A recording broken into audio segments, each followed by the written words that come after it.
This podcast may contain explicit language. The greatest trick the devil ever pulled was convincing the world he didn't exist. The Usual Suspects is next.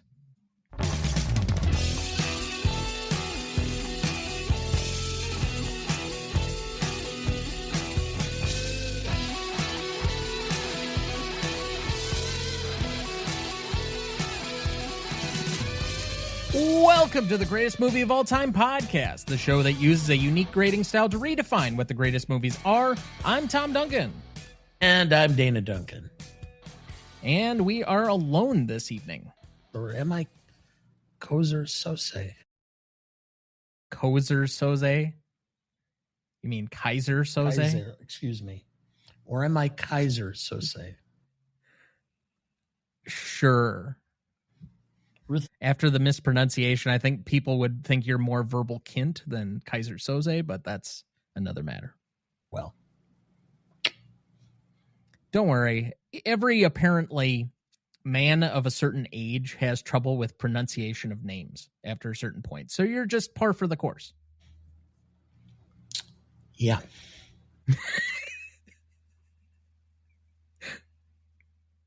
Age comes for us all. Eventually, it'll be my turn. Yeah, well, you seem to be aging a lot faster than I did. That is true. But that's also because I take less care of myself. That is true. I don't think there's any debate on that one. But anyway, tonight for our 273rd episode, we find out if the devil actually does exist with The Usual Suspects from 1995, celebrating its 30th anniversary. Directed by Bryan Singer, written by Christopher McQuarrie, cinematography by Newton Thomas Sigel, music and editing by John Ottman. You don't often get those two combined. Starring Kevin Spacey as Roger Verbal Kint, Gabriel Byrne as Dean Keaton, Chazz Palminteri as Agent Dave Kuyan, Stephen Baldwin as Michael McManus, Benicio del Toro as Fred Finster, Kevin Pollack as Todd Hockney, Pete Postlethwaite as Kobayashi, Susie Ami as Edie Finneran, Giancarlo Esposito as FBI agent Jack Baer, and Dan Hedaya as Sergeant Jeff Rabin. Background for the movie: The Usual Suspects was released on August 16th, 1995. On a budget of $6 million, the film would gross $23 million to finish as the number 75 film at the 1995 worldwide box office. While most critics enjoyed the film, those who didn't were quite loud, including Roger Ebert in their dislike for the film. I think he is notable that this is like one of the few movies that is widely accepted as a good movie that he just loathed. Nevertheless, the film won both of the Oscars it was nominated for, Best Supporting Actor for Kevin Spacey and Original Screenplay for Christopher McQuarrie.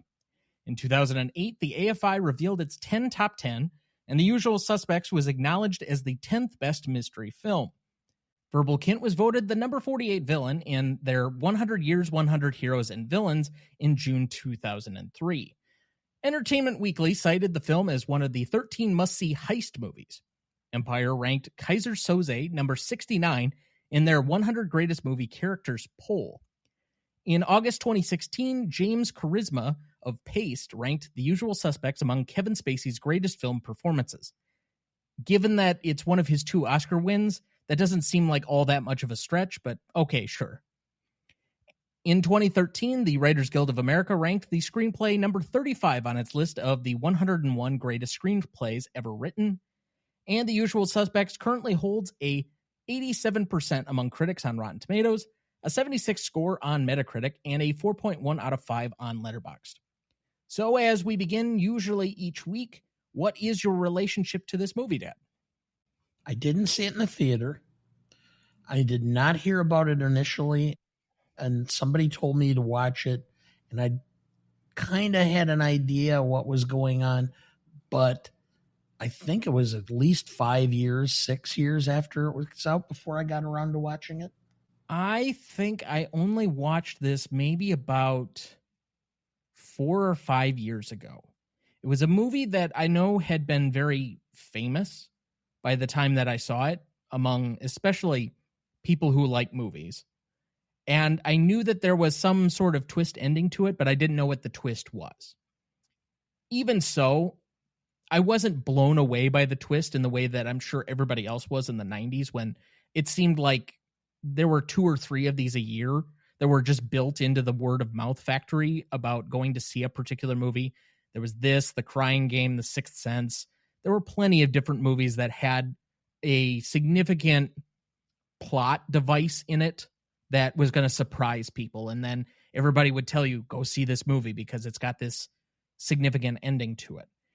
For me, it never panned out. I thought, okay, I understand it, I guess, but it's not the aha moment I'm sure that everybody else did.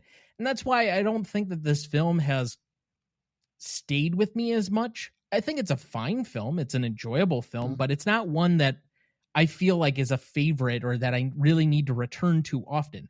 It feels somewhat simple and I guess not quite as clever as some of the other great plot devices or twists that I've seen otherwise. I think there are much better plot devices, such as like The Prestige. I think we're discussing that one next year. And I think that has a much better finale point to it. When we get to Memento next year, I think that one, it has a pretty interesting ending to it. I don't know if you've seen that yet. Oh. But yeah, so those are a couple of other ones being in the Christopher Nolan wheelhouse, but those come out of an era in the 90s where this seemed to be much more commonplace. So what is the movie actually about? The extent that criminals will go to cover their tracks. Well, I'm going to save some of that for remaining questions, but I would also put in there, and to quote one of my 3 favorite films of all time, there's nobody more full of shit than a cop, except a cop on TV. Hubris comes for us all. And if you think you're smarter and you can get what you want from a suspect at all times, don't judge a book by its cover. Because his comeuppance at the end of the film, I think, is, oddly enough, given that Keyser Söze is allegedly the devil, and he kills all the people we're technically rooting for in this film, we definitely see Agent Kuyan as being like the bad guy in this movie. Yep. I think he was, and I think the casting was perfect. I know they waited a while for him. They had offered the role to a couple of other actors, including Al Pacino, but his casting, I think, was appropriate. Is a just mix of being a hard ass and right on the edge of being, ethical as far as methods of interrogation. I don't mean to say that Chazz Palminteri is typecast, but there's a reason he played a lot of mobsters where he's presenting an overly aggressive outward presence on screen. I think that works in this particular character where you need somebody who's brash and abrasive and looks like they have command of a certain situation but can easily be had. And I think that's portrayed in a lot of his other characters that I've seen on screen, most notably, at least for me, going back to something we watched when I was 9, Analyze This, where I think he's the rival mobster. But he's always had this air of, I'm in control and I'm a bully, but I'm also stupid. So that works really well here.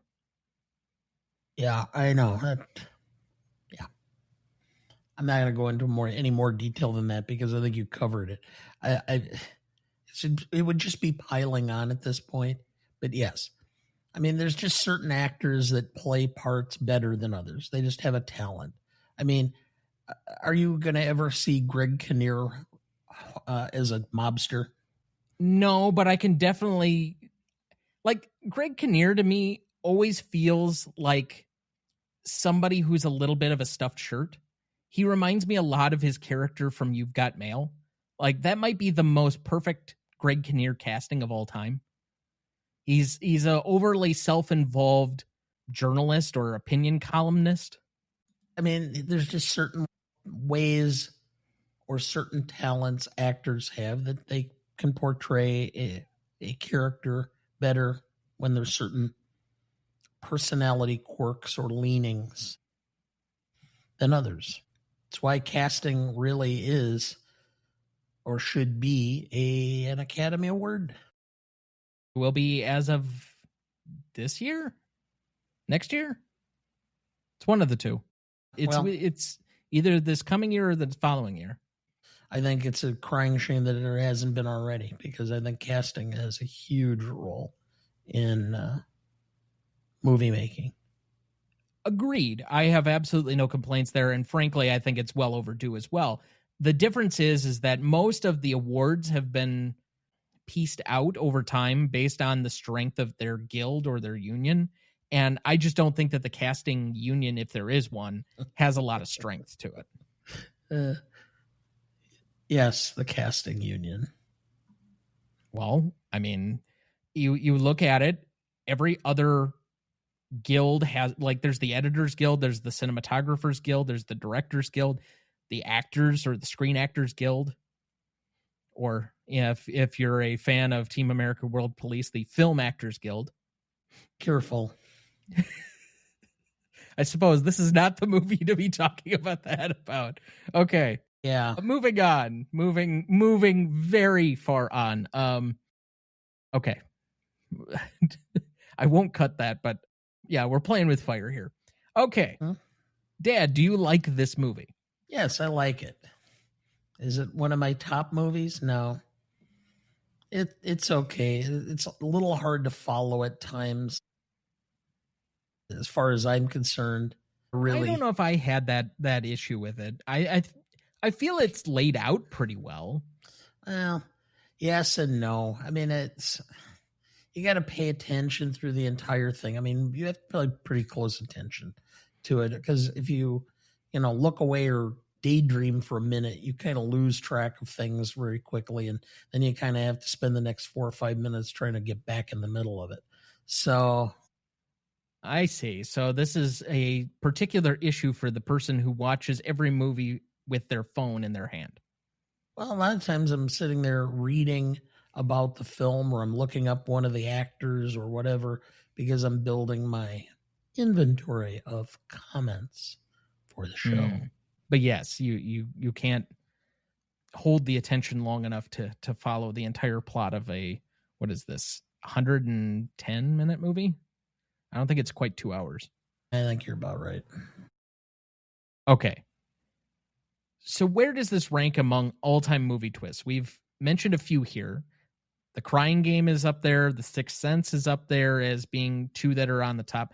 I will say, currently the list on IMDb has this as the number one twist of all time, followed by Old Boy and A Perfect Getaway.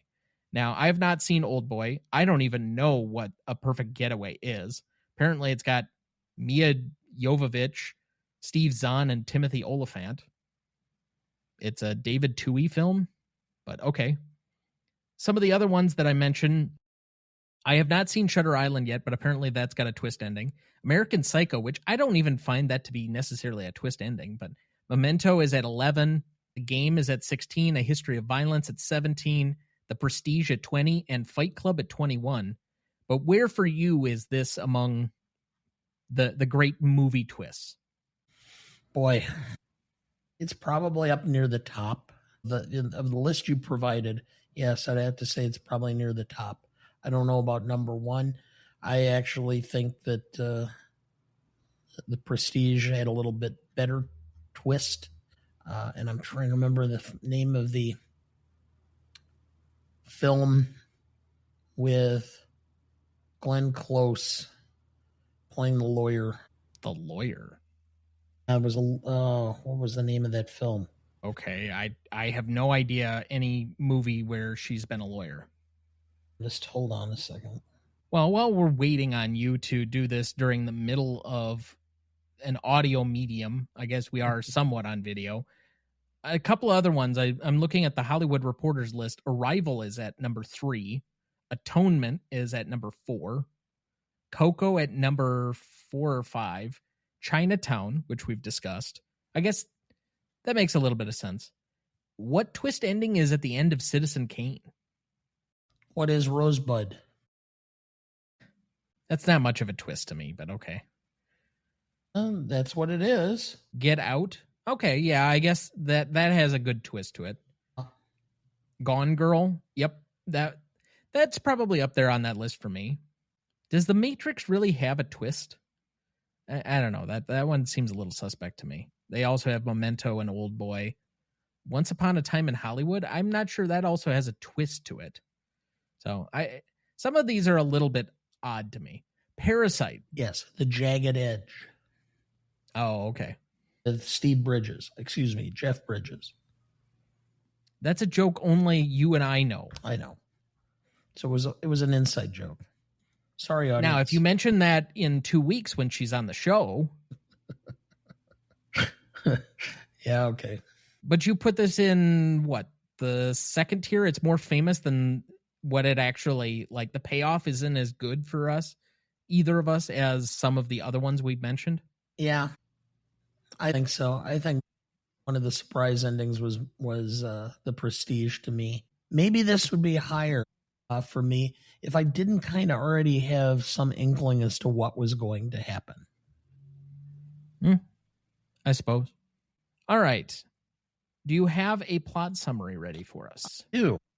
The Usual Suspects is a crime thriller about 5 criminals who meet during a police lineup and decide to work together on a heist. After the heist goes wrong, they find themselves being manipulated by a mysterious and dangerous crime boss named Keyser Söze. As the story unfolds, one of the criminals, Verbal Kint, tells the police what happened. Through flashbacks, we learn about betrayal, revenge, and the power of fear. The movie builds to a shocking twist at the end where everything we thought we knew is turned upside down. It's a smart, suspenseful film that keeps viewers guessing until the very last scene. I would say thank you, but do you really have to read Keyser Söze like a Simpsons character? Keyser Söze. You sound like the Budweiser frogs from the 90s. Wasabi. Okay, anyway, did you know? The idea for this movie started only with the concept of a movie poster of 5 men in a lineup. Yes, a lot of great movies started with thinking about the movie poster first. Yes. Did you know? Christopher McQuarrie's inspiration for the character of Keyser Söze was a real-life murderer by the name of John List, who murdered his family and then disappeared for 17 years. Wasn't that the guy that was the basis for a podcast? I have no idea. I'm sure there's a true crime out there. I think he was one of the first true crime podcasts, was the investigation trying to find him. Okay. No idea. I don't really care for true crime, so. Did you know? All of the characters' names stem from the staff members of the law firm and the detective agency that Christopher McQuarrie worked for when he was young. Originally, Keyser Söze was supposed to have the name Keyser Söze, named after Christopher McQuarrie's old boss. He allowed his old boss to read the script, who did not want to be associated with an inherently evil villain, so requested a change be made. Some lawyers would find that advantageous. Definitely a unique name. Did you know? Kevin Spacey had been so impressed with Bryan Singer's first film, Public Access from 1993, that he told him he wanted to be in his next film when he met the young director after a screening at the 1993 Sundance Film Festival. Thus why this pairing must have been made. Did you know? In the making of documentary, both Stephen Baldwin and Kevin Pollack acknowledged that their long-standing feud began on the set of this film. Though neither actor directly states what caused their animosity towards each other, Pollack does mention that Baldwin, in an attempt to stay in character as McManus, would go around acting tough and sometimes bully the other actors. Baldwin does admit that he was bullying towards Pollack on the film. There are numerous standoff confrontations with each other on screen. Yet another example of somebody taking the whole method acting a little too far. Anyway, did you know? Bryan Singer described the film as Double Indemnity meets Rashomon, and said that it was made so you can go back and see all sorts of things you didn't realize were there the first time. You can get it a second time in a way that you never could have the first time around. He also compared the film's structure to Citizen Kane, which also contained an interrogator and a subject who is telling a story, and the criminal caper, The Anderson Tapes from 1971. I think that might be a little overinflated. Let's just throw out 3 of the best films of all time as what we're trying to build our movie into, and that's the basis. Okay, so the next time that I'm talking about my own movie and trying to promote it, let's just throw out, I don't know, Taxi Driver, Gone with the Wind, and Lawrence of Arabia. I think somebody is a little too self-important. Yeah. I mean, it could have been, Wizard of Oz, Cinderella. As long as they were going along fantasy. Okay. And finally, did you know? In December 2017, amid a flood of sexual misconduct allegations against Kevin Spacey, Gabriel Byrne said that at one point during shooting, production was shut down for 2 days because Spacey made unwanted sexual advances toward a younger actor. In June 2018, Kevin Pollack claimed that the person in question was actually the then boyfriend of director Bryan Singer.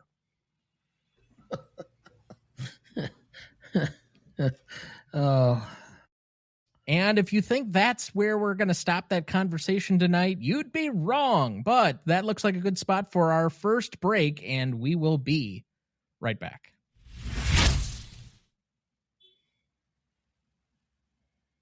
Before we jump back into the episode, next week for our 274th episode, we welcome back 5-time club member Peterson W. Hill to return to a conversation about social media as we revisit The Social Network.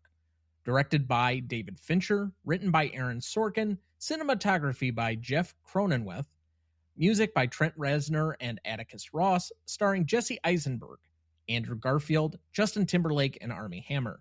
You won't want to miss that one, so watch ahead of the show by searching the Real Good app to find where it's streaming for you. That's REELGOOD. All right, Dad, we left off at best performance. Who do you have down? Kevin Spacey. I think he deserved an Oscar for this performance because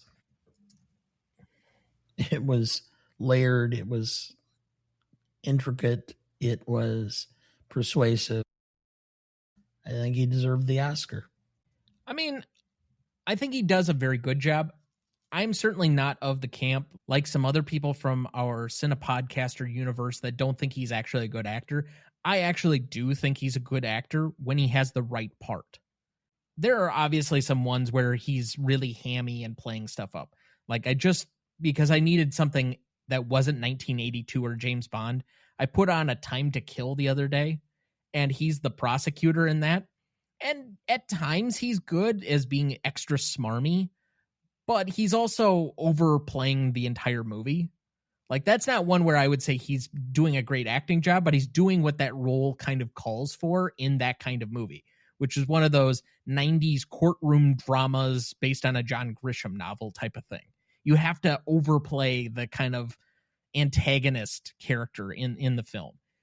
Is there really, and isn't that kind of like redundant, a 90s courtroom drama by John Grisham?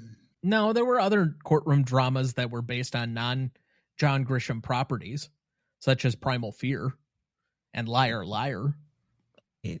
Liar, Liar is not a courtroom drama. It is too. Okay. You sure? Well, maybe we have to add that to, because I think it was 1997. We'll add that to the short list for 2027. Anyway, moving on. I have him as my best secondary performance because I think that he does actually do a great job in the movie. I think the way that he is very deceptive throughout and really never kind of tips his hand at any point, he's actually pretty good. The one drawback I have is this thing in the back of my mind. Oh, he's playing a disabled guy, and that's why he won his Oscar. How many different people basically playing somebody with a disability during this period, from basically Rain Man through, gosh, I'm not even sure, but there's a string of them. Whether it's Tom Hanks has AIDS or Tom Hanks is Forrest Gump, mentally challenged. Yes. And then there's several others that have been along the way. The most egregious ones being, I think, Jodie Foster playing Nell, and Sean Penn trying to do I Am Sam. Sling Blade. To some people, that's a really good one. I know, but Billy Bob Thornton did a really pretty masterful job acting on that. I've never seen the movie, so I don't know. But either way, I would direct you to the comments of Robert Downey Jr.'s character from Tropic Thunder on that one. Yes. Anyway, for those that know what I'm referring to. I don't think we'll have a sequel to that anytime soon. They're talking about doing a sequel. I don't know how you could. That's one of those that, you know, it's like Blazing Saddles. You just can't get away with some of that shit anymore. Yeah. But anyway, I had Christopher McQuarrie as my best performance, though. I think the writing, both from the logistical standpoint, the imagination, the inventiveness, and normally we don't put the writer as a best performance. He's usually reserved for either secondary performance or maybe even most charismatic. But this is one where Christopher McQuarrie was intimately involved with getting this project off the ground.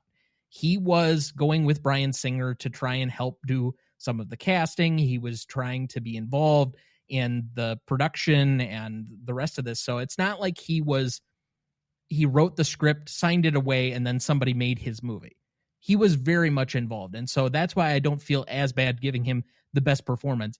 He is the other Oscar winner in this bunch. And I just had a problem maybe giving Kevin Spacey the top billing here for best performance. So we'll go with McHugh, as Tom Cruise calls him, who I think has actually written some other very good movies that I've enjoyed in the Mission Impossible movies. My secondary is Gabriel Byrne. I liked his performance, and I thought he really carried a lot of weight in the film. I'm surprised I haven't seen him in too many other things, though, through the years. I don't remember really seeing him in anything else. No. So I don't know if he just, struggled with his career, or if he was on Broadway and we just wouldn't have run into him, or what. But well, this is by far his most notable role. He was in Hereditary, which is a film I'm never going to see. He was also in The Man in the Iron Mask, the Leo DiCaprio movie, Miller's Crossing, which is a Coen Brothers film. I guess he was just in Ballerina, the John Wick spin-off film. Yeah, he's one of the few, especially given that he's kind of the primary build lead in this movie, that hasn't really gone on to do anything else, or at least didn't have a bigger career coming in. Chazz Palminteri kind of had a career leading into this. He'd been in at least The Bronx Tale. I mentioned that he was in Analyze This, and I think he's in Analyze That as well.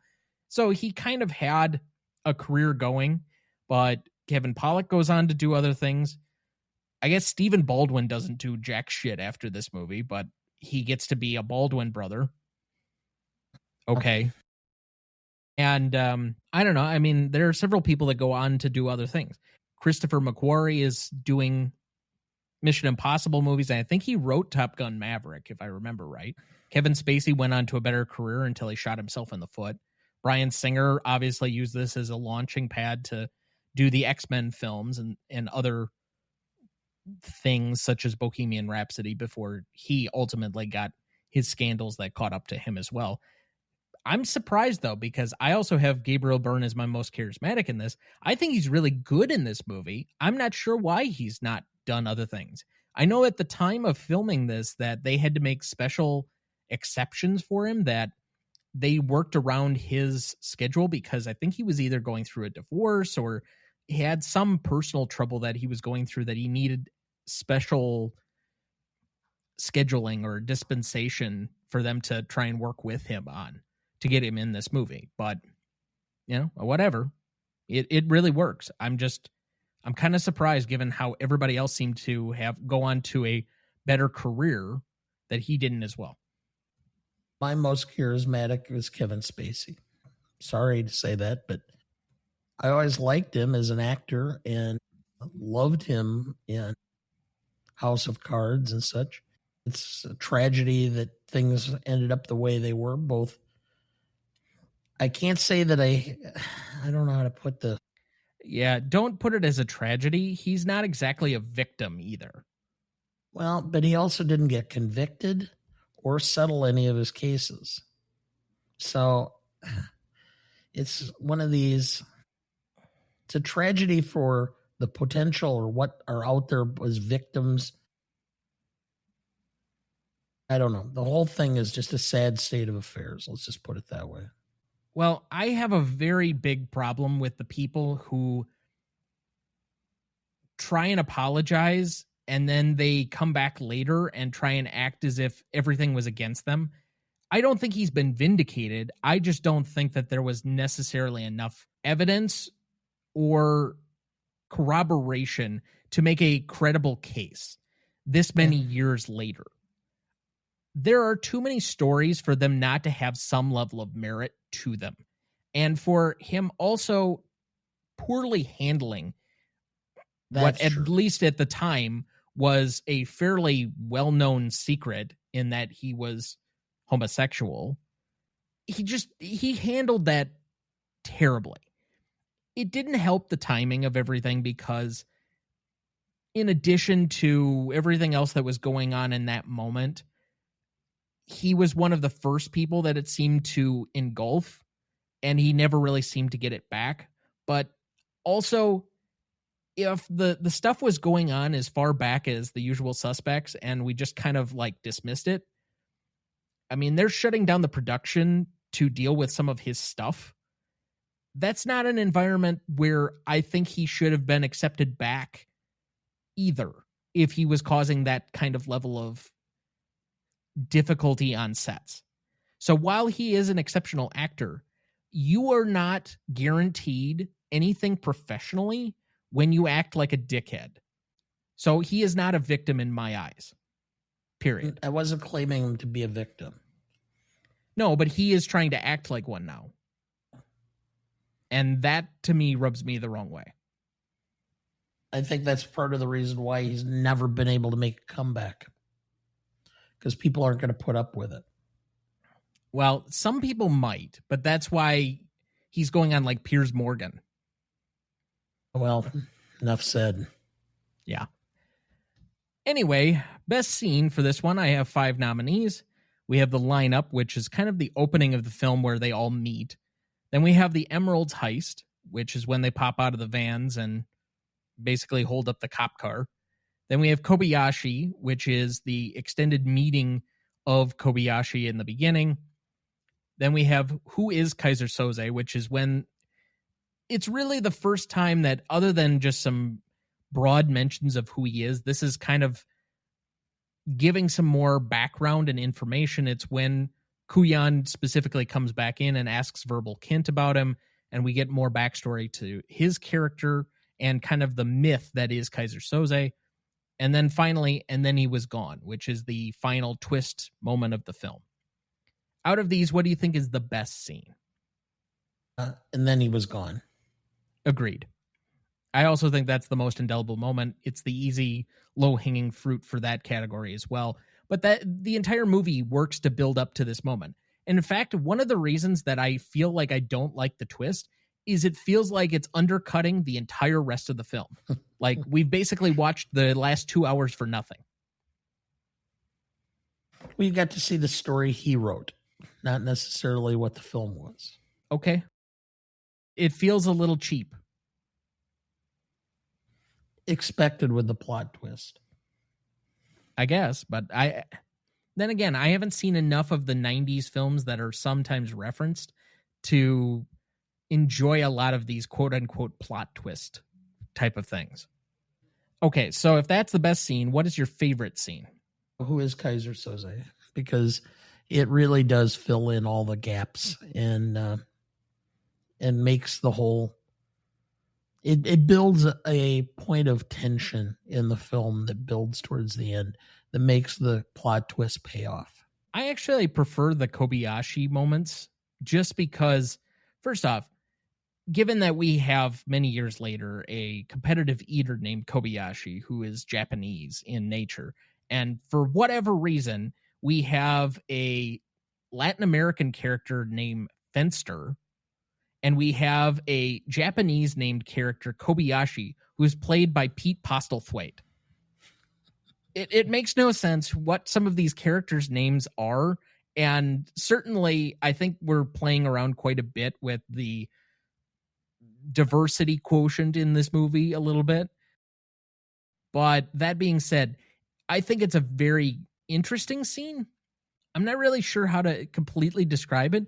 I felt it was like where I was having the most fun in the movie, where it felt like the plot really picked up because it's the first time that he kind of drops the hints of him working for Keyser Söze and this greater backstory of everything that's been going on. Up until that point, it's been kind of just like a very basic story, but now it's got this like alternative spin on it that I think is interesting overall.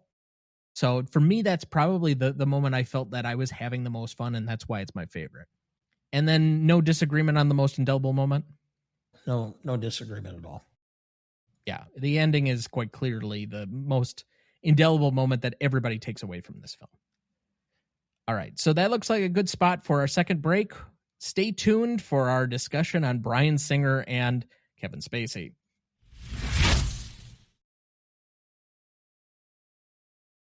Before we jump back into the episode, and before we get to the Stanley rubric in a minute, if you're ever curious about our master greatest movies of all time list that has ever graded movie we've ever discussed on the show, there's a link in the episode description of every episode of this show, or you can go to RonnieDuncanStudios.com/Gmode podcast and find it as the top entry in the greatest movie of all time podcast show page. That has the grades we've done so far for all 247 movies we've graded, and we continue to add more each week. Make sure to check that out as we go and follow along. Dad, do we have anyone to remember this week? Yes, we do. Hulk Hogan, 71, American Hall of Fame professional wrestler, WWF, WCW, and actor, Suburban Commando, and Rocky III. Rose Lyman Goldenberg, 97, American playwright and screenwriter, The Burning Bed and Stone Pillow. Tom Lehrer, 97, American singer-songwriter, songs The Masochism Tango, The Old Dope Peddler, Be Prepared, It Makes a Fellow Proud to Be a Soldier. And Chuck Mangione, 84, American flugelhornist, composer, Feels So Good, and actor, King of the Hill. Grammy winner, 1977 and 79. So, Hulk Hogan, for some people, is an exceptional hero in person. I know he has been somebody who's famous somewhat for being famous. Yes, he was the professional wrestler. I think that's probably pretty easy to say for a number of years. I, of course, have no affiliation or care for any wrestler personally, so that makes absolutely no difference to me personally. But he is in the best Rocky film. Outside of that, I don't know if I have much of a relationship with any of the remaining people that are here. I didn't really watch King of the Hill, but even so, I mean, these are some fairly significant people in their own respects, and certainly ones that should be recognized. So I'm glad we're doing so here. And so we recognize these here for their contributions with a moment of silence in their honor.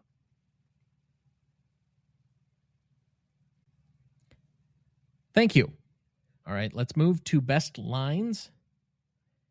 I'll start with the obvious one, verbal. After that, my guess is you'll never hear from him again. The greatest trick the devil ever pulled was convincing the world he didn't exist. And like that, he's gone. Dave Kuyan. Do you believe in him, verbal? Verbal. Keaton always said, don't believe in God, but I'm afraid of him. Well, I believe in God, and the only thing that scares me is Keyser Söze. Verbal. How do you shoot the devil in the back? What if you miss? Verbal. A man can convince anyone he's somebody else, but never himself. Kobayashi. One cannot be betrayed if one has no people. Interrogation cop. I could put you on Queens on the night of the hijacking. Hockney. Really? I live in Queens. Did you put that together yourself, Einstein? What? Do you get a team of monkeys working around the clock on this? Okay, so I'm not going to do the accent on this one. Benicio's character in this is like unintelligible to me, but okay. Fenster. Man, I had a finger up my asshole tonight. Hockney. Is it Friday already? I'm out. Okay, I have one more. Verbal. To a cop, the explanation is never that complicated. It's always simple. There's no mystery to the street, no arch criminal behind it all. If you got a dead body and you think his brother did it, you're going to find out you're right. Spoken like somebody going through the OJ trial. Yeah. Anyway, let's move to the Stanley Rubric, the thing everybody's been clamoring for since the beginning of this episode. And Classicness is up fourth. That will be a chapter note here, so if you want to skip ahead and listen to that discussion first, you are certainly welcome to. But we're going to start with Legacy. Legacy is a measure of how this movie has held up after the initial 5 years, so roughly the year 2000 to today. What is the legacy of this movie as shared between the industry and the audience? 5 and 5 points for each of those groups for a total of 10. Dad, would you like to go first or second? I will go second this time. On an industry level, if it were not that the two primary figures that use this as a springboard, Bryan Singer, who went on to do all of the X-Men movies and some other various things, was eventually, I think, nominated for Best Director for Bohemian Rhapsody for some unknown reason. And obviously Kevin Spacey didn't go on to have very difficult moments that tanked their careers. You could say easily that this springboarded several people into more prominent roles. Now, by this point, Kevin Pollack had been in a Oscar-nominated or Best Picture-nominated A Few Good Men. He'd been in some other movies. He was in A Grumpy Old Men. I think he was in Grumpy Old Men as the son of Walter Matthau by this point. And Grumpier Old Men. Well, but that was a couple of years beyond this. So it's not like he had an insignificant career, but I think he's gone on to be a fairly good character actor after being in a string of fairly recognizable films in the 90s. And while we've already mentioned that Stephen Baldwin really hasn't done anything, Benicio has gone on to a fairly nice career, kind of on the backing of this. He was not a known property when he got cast in this film. So you could say that they've had some decent things.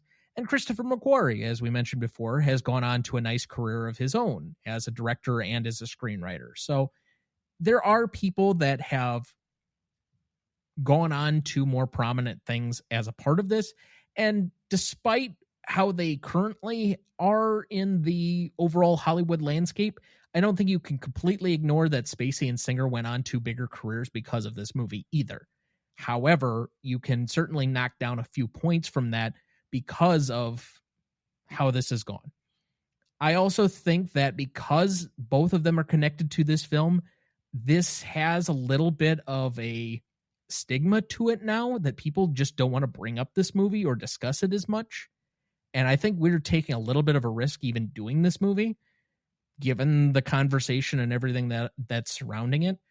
So with that in mind, I have a 3.5 from the industry. On an audience level, I think this is a movie that a lot of cinephiles have seen, but I don't think it's as universally ubiquitous as some other 90s movies of much larger repute on their twist endings.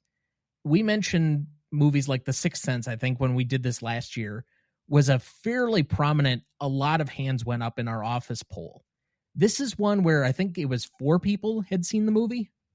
So despite it having some name recognition and having some fairly prominent people being Oscar nominated, having several of its lead people go on to bigger careers, that not a lot of people, in my opinion, have seen it, but I'll go just a slight bit ahead of the 2.5 that I would normally do if I was splitting hairs. I'm going to go a 3, so I have a 6.5 overall.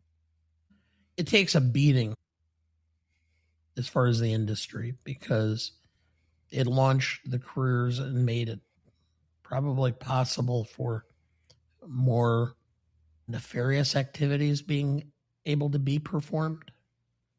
by two of the cast members. I think they were able to get away with it longer because of the success they were having. And as far as the public, I mean, the fact is the four people that raised their hand, two of them had a question. Yeah, I think I did see that. Yeah, and Kevin Spacey, I think's in it. I mean, this has made no impression on the general public at all outside of that 5 years. It's just, this is going to be a forgotten movie. I think that this is going to be, and I can't tell you the number of times I've seen or heard people talk about this film in the last decade. It was big in its moment, and that'll be reflected on the impact and significance, but I don't give it a whole lot. So I have a 3 for the industry, and I have a 2 for the public for a 5. So that's going to be a 5.75 average between the two of us. Okay, so that leads us into impact and significance. I went first this last category. Would you like to lead here, or do you want me to go again? No, I'll go. I think it did have significance within the first 5 years. It was nominated 2 Oscars. It was a cultural phenomenon. Not as many people saw it in the box office, but it became huge on DVD. It was kind of like you needed to see this, the water cooler type thing. And I think there was a lot of promotion of it that time. And again, for the public, because of its popularity in the secondary market. So I'm at an 8. I have a really hard time with this one. I think from an industry standpoint, I'll stand on my 4 here because of the careers it helped springboard, specifically Singer, specifically Kevin Spacey. You could even say to a degree, Christopher McQuarrie made his name off of this movie. I think that it certainly didn't hurt Kevin Pollack, and Benicio kind of becoming a more renowned actor is because of this movie. I am loath to say that even though it won 2 Oscars, it was only on 2 nominations, which is unusual that it was even nominated twice, but then also that it won both of its nominations. That's not usually what happens with a film that's only nominated for 2 things. Usually it's like, we're going to nominate you for 2 things, but you're only going to be happy to be there. That's kind of an unusual situation.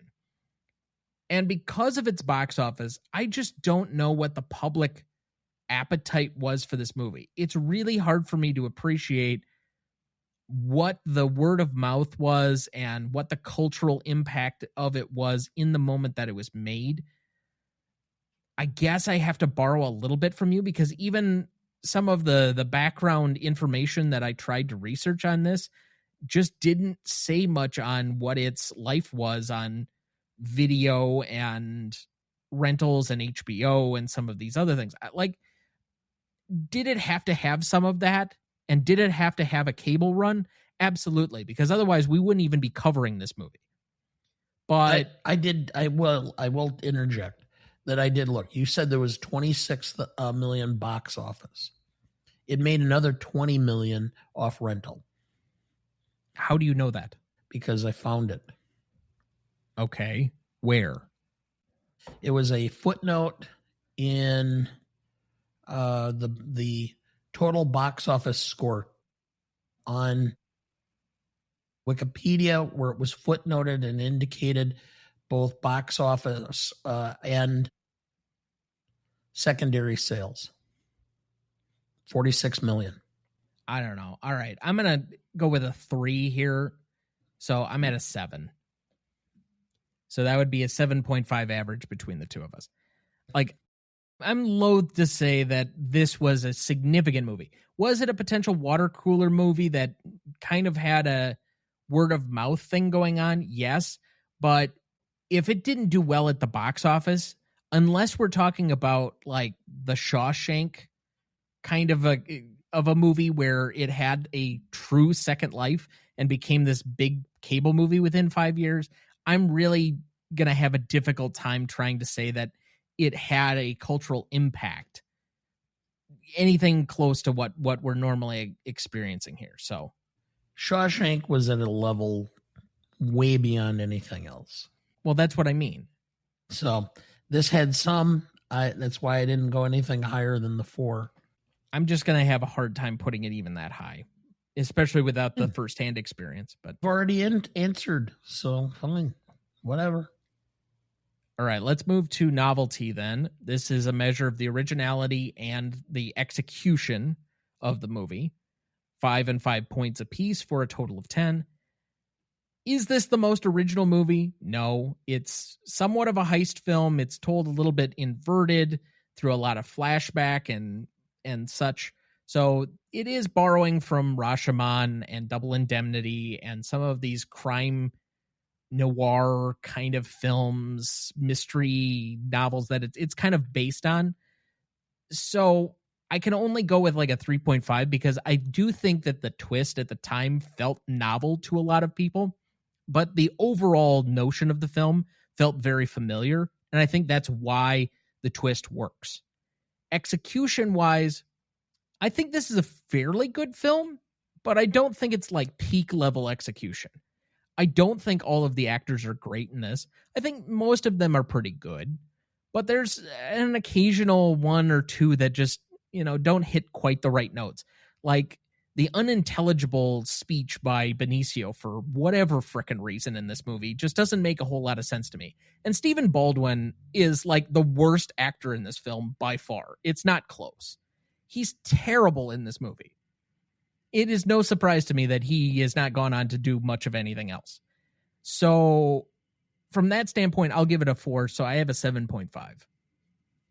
Right. So I am going to go with originality at 4.5.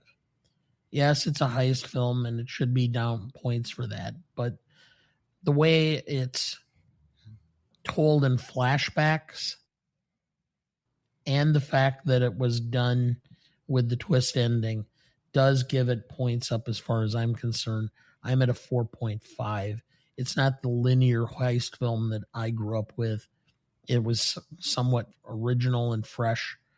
So I have to give it extra points for that. As far as execution, I think there was some flaws. I think that there was opportunities to tighten the film a little bit. I'm not sure where exactly I would have done it, but Baldwin, as you indicated, was not that good. I don't know. I didn't find that the overall cut, the director's efforts, all that they were solid but not great. So I'm at 4.5 for originality. I'm at a 4 for execution, so I'm at an 8.5. Okay, so this is going to end in an 8. Now the category everybody's been waiting for, classicness.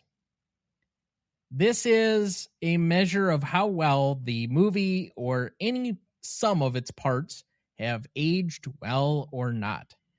We usually start at a baseline of 6.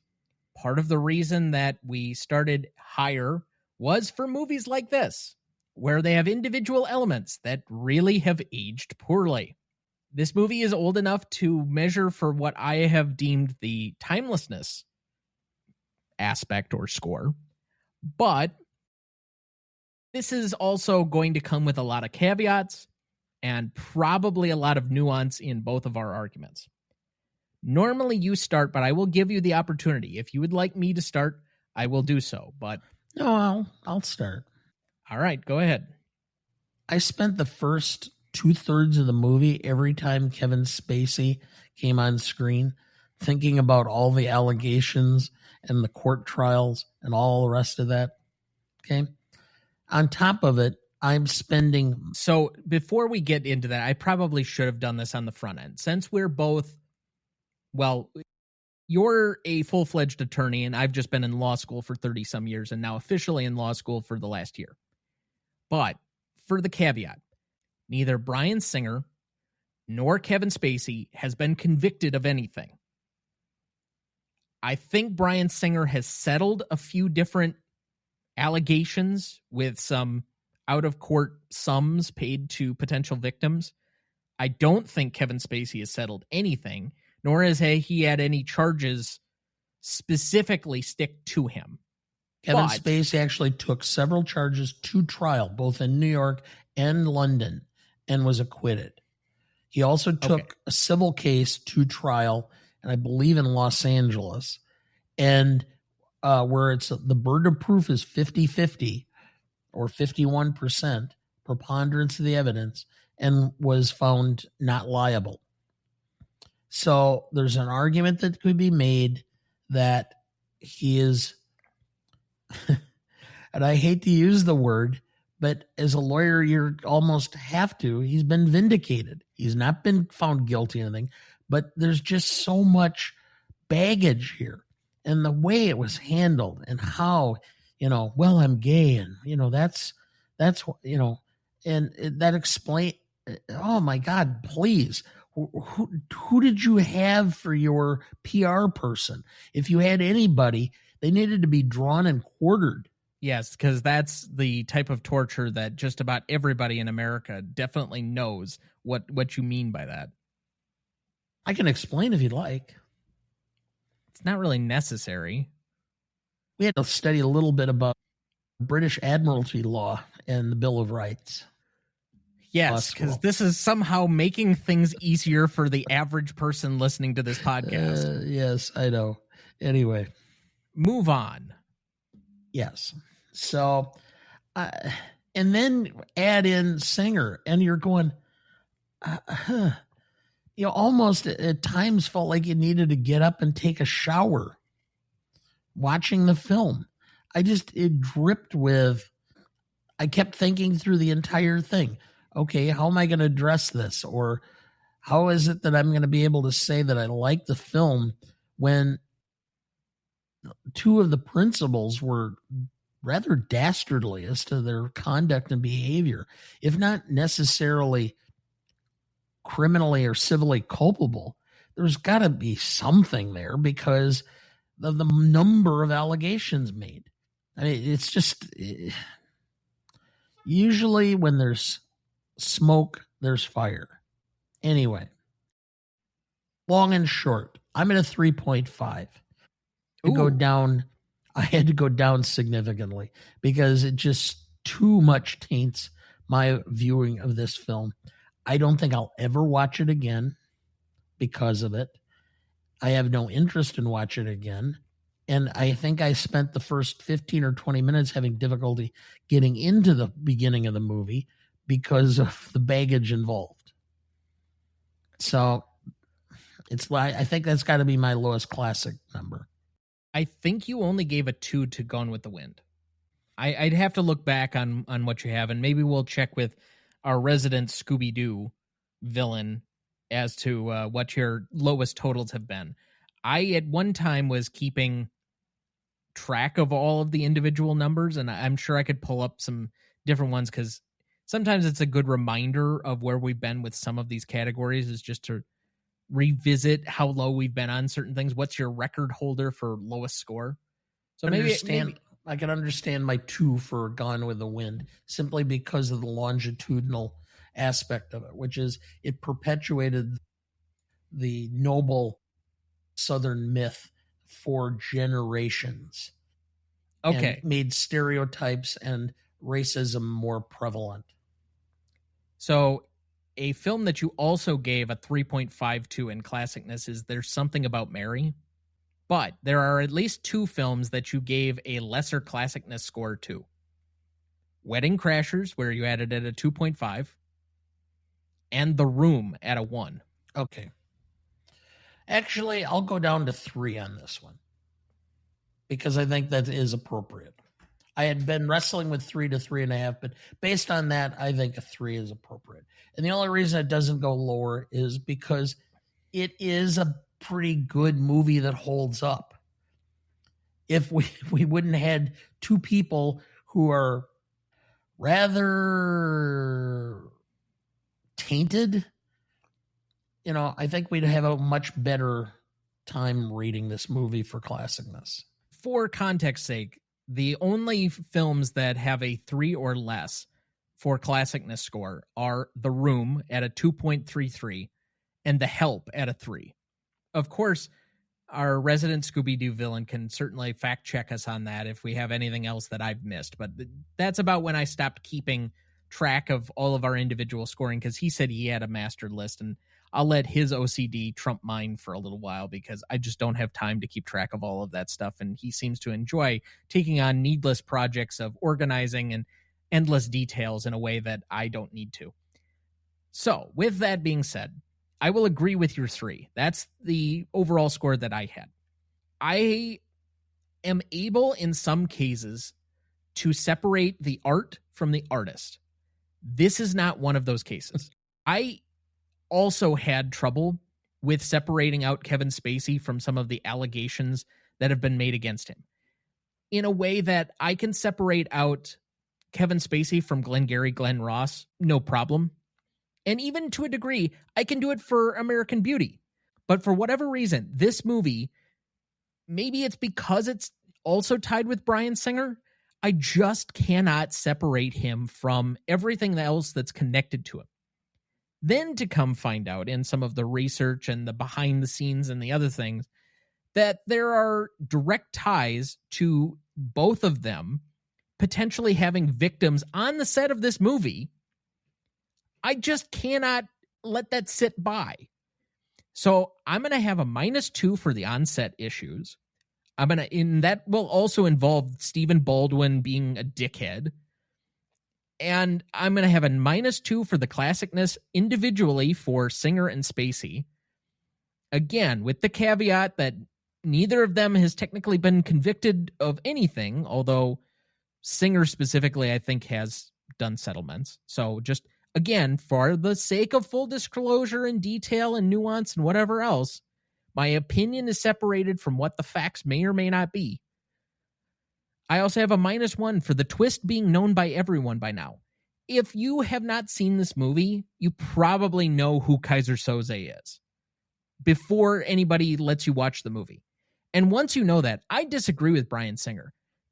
Multiple times watching this movie makes it just less enjoyable, because I think that the movie cheats at the end and basically tells you that everything we've been told up to this point, you could have just basically not done with. It's null and void. So I feel a little bit cheated by that. That being said, I agree with you. It does have a level of timelessness. So I'll add back in 2 points, and that overall adds from our original 6, moves it down to a 3. So that's a 3 average between the two of us, which again, there's only one other movie that is a lower Classicness score that I can find in the history of this program, and it is tied with a movie that we said was nothing but a out-and-out white savior movie on the same week that George Floyd was happening. So that's what this movie is dealing with Classicness. All right. Rewatchability. I think this is less rewatchable after you know the ending. I think objectively, it's a fine movie, but it's got all of this other baggage with it. And people are objectively going to have their issues with it, because the minute Kevin Spacey pops up on screen, you're just going to have this clawing thing in the back of your mind unless you're just completely ignorant of everything that happened in the last 10 years. So with that being said, I'm going to give it a somewhat generous 5. Oh, danger, Will Robinson, danger. You really want to watch this again that much? No. I think you've overstated it. I said it was generous. Oh, yeah. I'm at a 3. The only way I'll rewatch this is if somebody pleads with me to watch it again, because I have no desire to watch it. I mean, it could be somebody could come. I could be walking out of Walmart and somebody could go, "Hey, I got a free copy of The Usual Suspects. You want it?" I got it, or got 2 of them by mistake out of the closeout bin. Nope, sorry, don't need it. Don't want it. Well, I mean, first off, you and I don't really collect physical media in the way that many of our counterparts do. And frankly, I have enough useless junk around my apartment right now that I don't need to have all that much more shit just lying around, especially a copy of The Usual Suspects. I know. I have a lot of books, and I'm told that I have too many.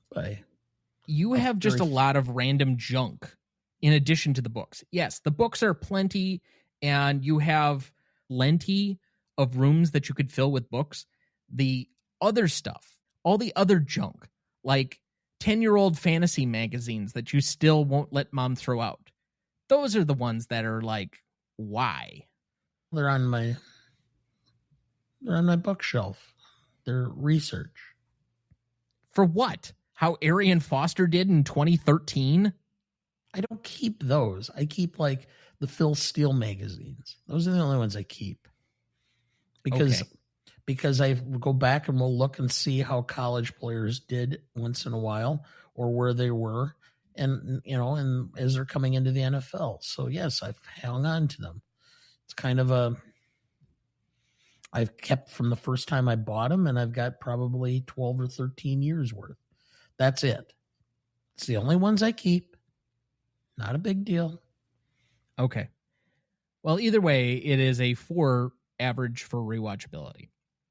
For audience score on this one, we had an 88% for Google users and a 96% for Rotten Tomato users. I have to think that most of those votes were before some of the other stuff was happening, but whatever. So that leads to a 9.2 audience score. So to repeat the categories, we had a 5.75 for legacy, a 7.5 for impact and significance, an 8 for novelty, a 3 for classicness, a 4 for rewatchability, and a 9.2 for audience score, giving us a final total of 37.45, and currently placing it on our list between Dodgeball and Red River at 228. To be fair, it's above Coal Miner's Daughter that somebody took me to task on YouTube about, or was it TikTok? I can't remember which one. It's like a 4-month-old clip, and I apparently ruined their birthday this week by being some idiot because she's a West Virginia mama, and this was like one of her favorite movies, I guess. I don't know. I really should stop reading because you didn't like a movie. Because I asked whether Sissy Spacek should have been playing her 14-year-old self. Trust me, of all the comments that I've made this season and clipped out and shared, and there's plenty of things to be mad at me about. I understand. I am a very privileged white male person, and there are a lot of things to be upset at me about for what I've said on Mike this season, but that seemed pretty mild, and yet that is the one that has drawn by far the most blood on the internet. But anyway, if you want to find us or have any further commentary for us, or you want to tell me how I've ruined your birthday, you can write us at greatestaltimemoviepodcast@gmail.com. You can find us at ronnieduncanstudios.com/gmodepodcast, or find us on any of our socials at gmodepodcast on YouTube, Instagram, Twitter, Letterboxd, Blue Sky, or TikTok at the handle at gmodepodcast. Okay, remaining questions for this one. Was every part of the verbal Kint story made up? I think they went through most of the highlights. There has to be maybe some level of truth or background to what he's talking about, but obviously there's some embellishment and some character names that have been changed and some other things that are around. But do you think any of it's true? Maybe. I think some of the stories, like the coffee and stuff, was done specifically to see if they were catching on that he was making this shit up. We're going to just make stuff up and see if they catch on that this is made up. I think that was his ploy. So I think that most of what he did was made up. I would say probably a good 80%, because they go through a lot of the key plot points. Like Kobayashi was clearly made up, but then Pete Postlethwaite is the one picking him up at the end of the movie. So you know that like he had to have had some hand in whatever was going on. And being Keyser Söze, you would think tangentially he's somehow got a relation or a something going on with the rest of them.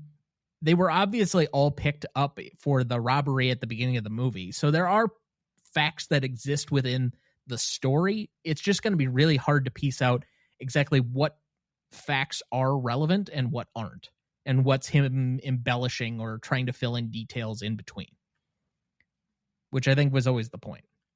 So that takes me to my next question.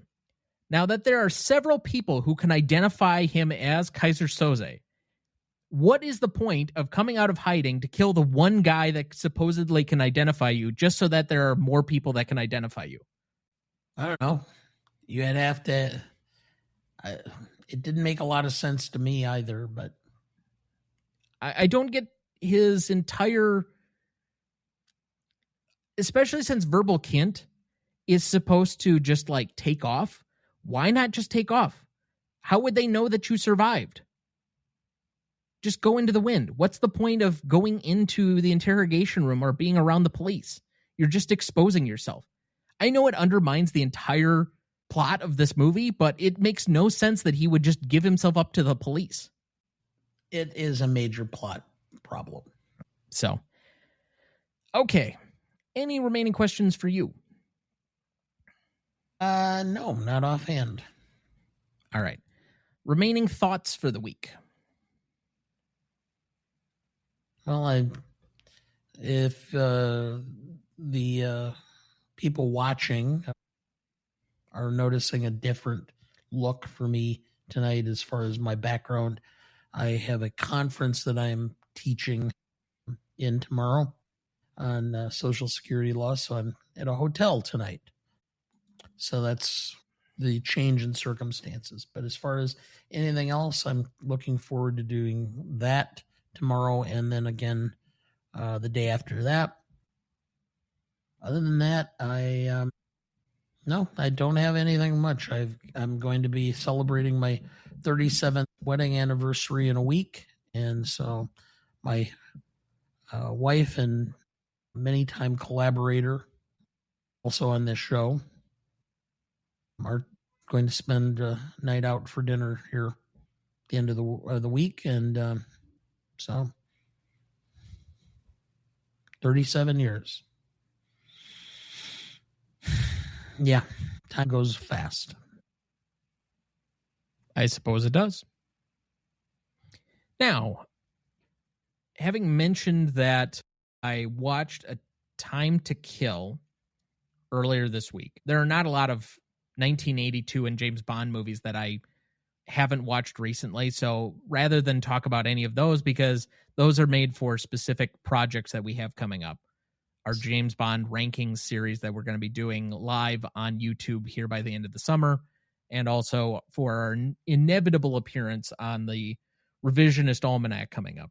I will save any comments I have for any of those films to those programs. However, on A Time to Kill, while the movie is enjoyable, and the final speech by Matthew McConaughey is very moving, law school ruins most courtroom dramas. Particularly ethics, because god damn, there's so many unethical things going on in courtroom dramas. It's like left, right, and center. They just cannot stay away from stuff that would be normally egregious, such as the judge is just going to deny a pretrial motion for change of venue before the briefs have been written. That's unethical. It's against the judicial code. And then he's talking to the Supreme Court and says it to the defense attorney that he's basically rigged, that you can't do anything on appeal to change the venue. So you're basically locked in. Also unethical. I don't know. I'm sure there are plenty other courtroom dramas out there. 12 Angry Men can still reign supreme as like a top tier courtroom drama for me, as can Anatomy of a Murder, which I have a high degree of respect for.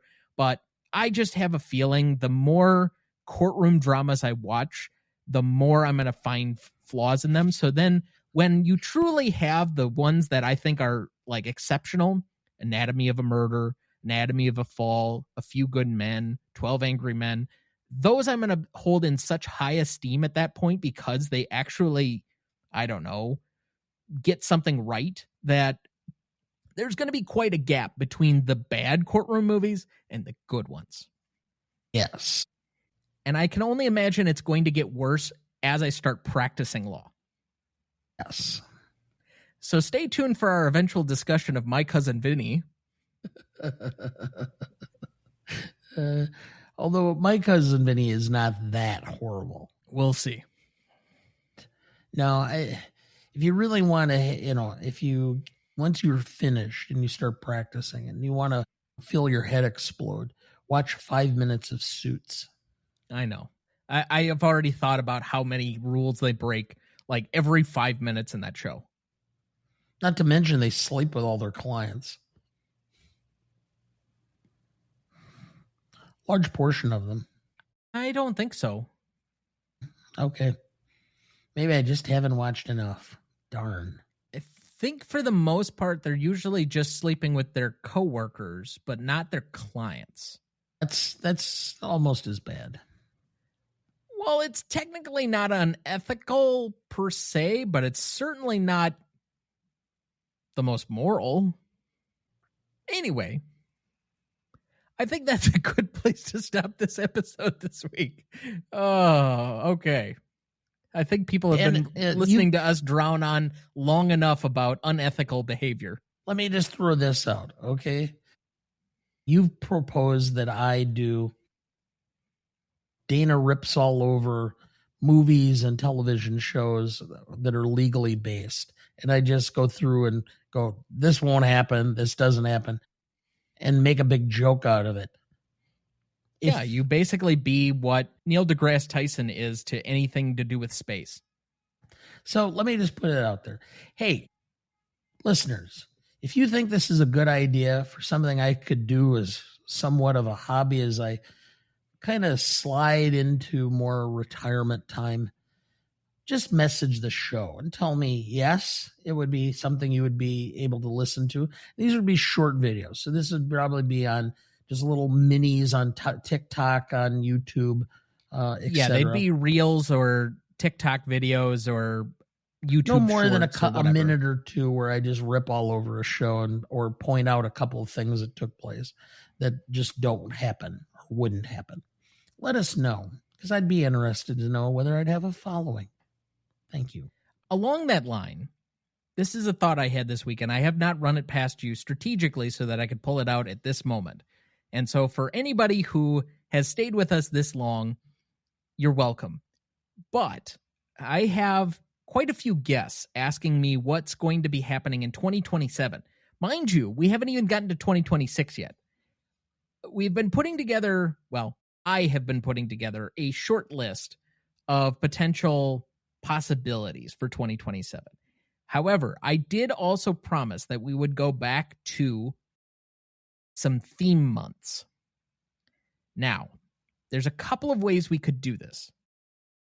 We could either have it based on, let's just say January through April, which is usually the more difficult months to find anything with specific anniversaries, unless it was like at Sundance or, you know, maybe at like South by Southwest where there was a premiere and something happened and then you can kind of tie it to that.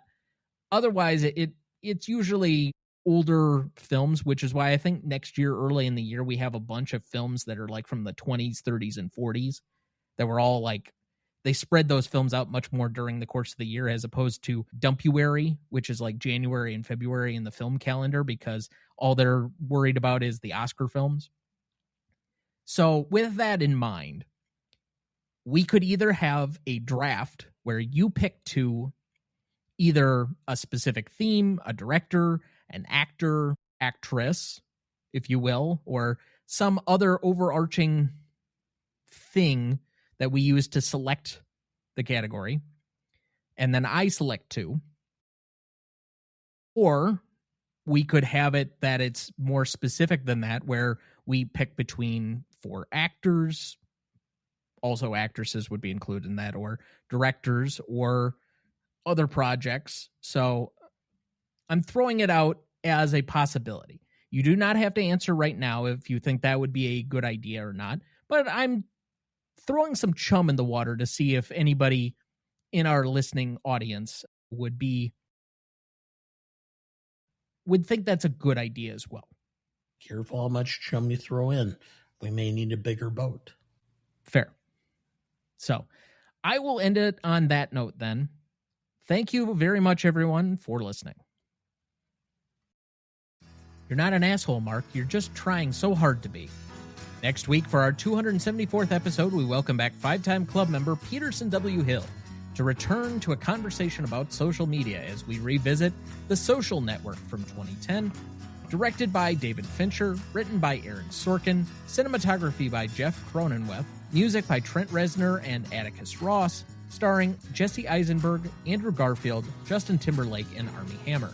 You won't want to miss that one, so watch ahead of the show by searching the Real Good app to find where it's streaming for you. That's REELGOOD. Please like, follow, rate, and review, or whatever on whichever platform you have so that more can join in on our fun. You can also email the show at RonnieDuncanStudios.com/GModePodcast or at greatestalltimemoviepodcast@gmail.com. Or find us on YouTube, Instagram, Twitter, Letterboxd, Blue Sky, or TikTok at the handle @GModePodcast. The Greatest Movie of All Time is a production of Bryan Duncan Studios. Our show is mixed, edited, and written by Thomas Duncan. Our music is thanks to Purple Planet Music. Our distributor is Captivate FM. Our technical provider is Riverside FM.